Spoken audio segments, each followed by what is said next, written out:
चलिए क्लास 10 की जो पोएम है द ट्री, वो ऑलरेडी कल हम लिटरेचर पढ़ा चुके थे। पढ़ा थे कितने पढ़ाया?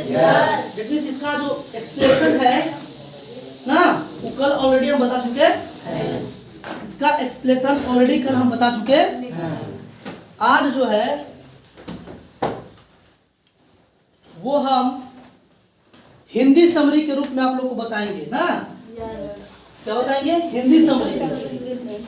जब भी पढ़े तो हिंदी पढ़ करके उसको समझ पाए, इसीलिए हम बताएंगे। कोई दिक्कत नहीं, ध्यान से सुनिएगा। हम पढ़ रहे हैं, हमको समझाने की जरूरत तो है, लेकिन ऑलरेडी समझा चुके जी, फिर भी समझ जाइएगा। देखिए मैंने लिखवाया, यह सिंबॉलिक कविता एड्रिन रिच के द्वारा लिखी गई। अब आ जाएगा कि बताइए द ट्री के पोएम का नाम, पोएटेस का नाम क्या है? तो क्या बताइएगा? Adrian rich. इसीलिए समरी बहुत उपयोगी चीज होता है ना। यह कविता में पोएटेस पेड़ को वुमेन्स के रूप में प्रयोग किए हैं ना। यह कविता की शुरुआत कवित्री पेड़ से करते हैं। जो पेड़ घर के अंदर है वो बाहर जंगल की ओर ना जाने की कोशिश कर रहा है। जंगल बिल्कुल खाली प्रतीत हो रहा है, क्योंकि जंगल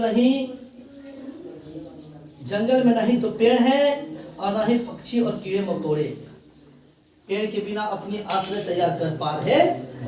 तो बताइए, ध्यान से सुनना। पक्षी पेड़ पर क्या बनाते हैं? जब पेड़ ही नहीं है तो घोंसला बना पाएंगे क्या? अब बताओ, जंगल में पेड़ ही नहीं है तो जंगल कहलाएगा क्या? तो ही बता रहा है ना कि जंगल में पेड़ नहीं है, इसके वजह से जंगल खाली प्रतीत हो रही है, क्योंकि उसमें न तो पेड़ है और न ही जो पक्षी होते हैं, कीड़े मकोड़े होते हैं, उन्हें अपनी घर आश्रय तैयार कर पा रहे, घोंसला बना पा रहे। कोई दिक्कत है क्या? नहीं। सूर्य के किरण पेड़ और घोंसले के बिना आसानी से पृथ्वी पर पहुंच रही है, अर्थात पेड़ के नहीं रहने की वजह से छाया भी तैयार नहीं हो पा रही। अब बताओ, सूर्य की किरण जो है ना, अच्छा छाया कैसे मिलती है हमको? पेड़ पौधा रहता है तब ना वो सूर्य के प्रकाश को रोक पाता है, जिसकी वजह से छाया मिलती है हमके। अब बताओ कि जब वो सूर्य की प्रकाश डायरेक्ट रूप से चमचमाती धूप पृथ्वी पर पहुंचे, तो पृथ्वी पर तो हम लोग है ना भैया, है ना, डायरेक्ट हमारे सर पर पहुंचे।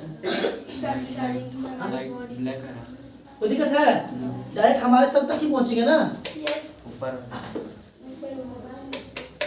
कोई दिक्कत? आ गई। कवित्री बताते हैं कि जो पेड़ चार दीवार के अंदर कैद है, वो पूरी तरह से कोशिश कर रहे हैं कि क्या कर रहे हैं? जंगल की ओर चले जाएं। बाहर जंगल की ओर वो चले जाएं। इसीलिए कवित्री के अनुसार, पोएटेस के अनुसार, जंगल भी सुबह तक भर जाएंगे। अब बताओ, जो चार दीवार के अंदर, ये वुमेन्स को रिलेटेड करता है ना। वुमेन्स के बारे में बताने की कोशिश कर रहा है। जो वुमेन औरत चार दीवार के अंदर कैद है ना, वो बिल्कुल रूप से आज बाहर जाने की कोशिश कर रहे हैं, बाहर निकलने की कोशिश कर रहे हैं, हर एक जगहों में भाग रहे हैं, जिससे उनकी गुणवत्ता झलक रही है। नहीं समझ आ रही है बात? ठीक उसी पर मतलब देखो, ये पेड़ बता दिए हैं। कविता ऐसा होता है ना, जो लिखा कुछ और होता है, इंडिकेट कुछ और करता है। समझ में आ रहा ना? तो ही बता रहे हैं कि जब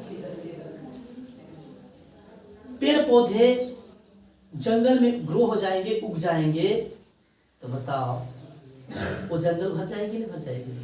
भरेगी ना। कोई बोल रहा है कि जो चार दीवार के अंदर जो वुमेन्स कैद हैं, जो पेड़ मतलब कि वुमेन कैद हैं, वो बाहर जाएंगे तो पूरी दुनिया में परचम लहराएंगे ना। लहराएंगे ना। आज आप लोग ऐसा कोई सा विभाग देखिए, डिपार्टमेंट भारत में ही देखिए, जिसमें लड़कियां भाग नहीं ली है। सब मिले नहीं कि ना, यहाँ तक उसको आरक्षण की छुट्टी मिलता है। बात समझ रही ना? चलिए आगे।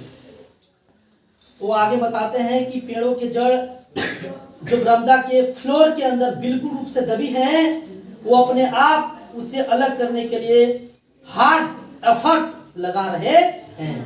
पेड़ की टहनियां खिड़की द्वारा बाहर निकलने के लिए कोशिश कर रहे हैं।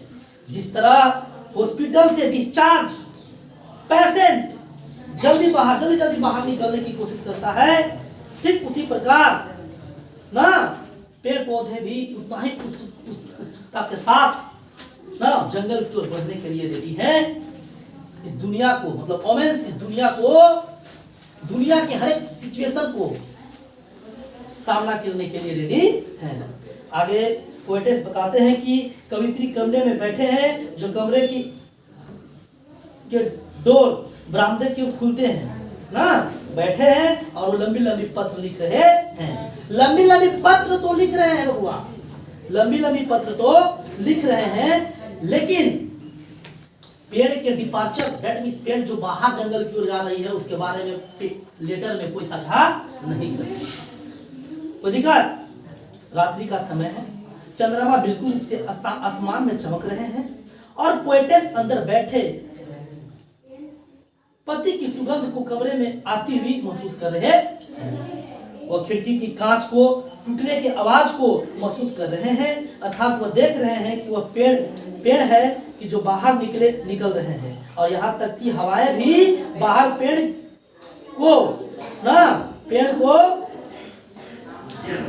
से मिलने के लिए ना प्रतीक्षा कर रहे हैं।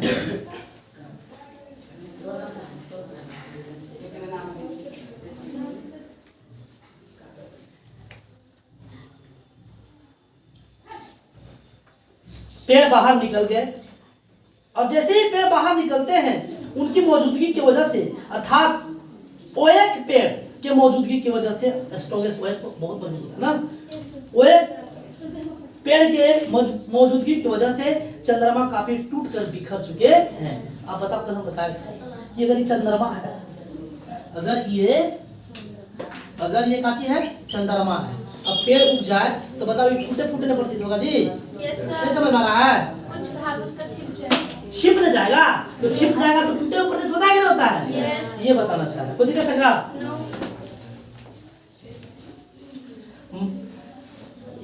पोएटेस अंदर बैठे पतिये की सुगंध को कमरे में आती हुई महसूस कर रही हैं।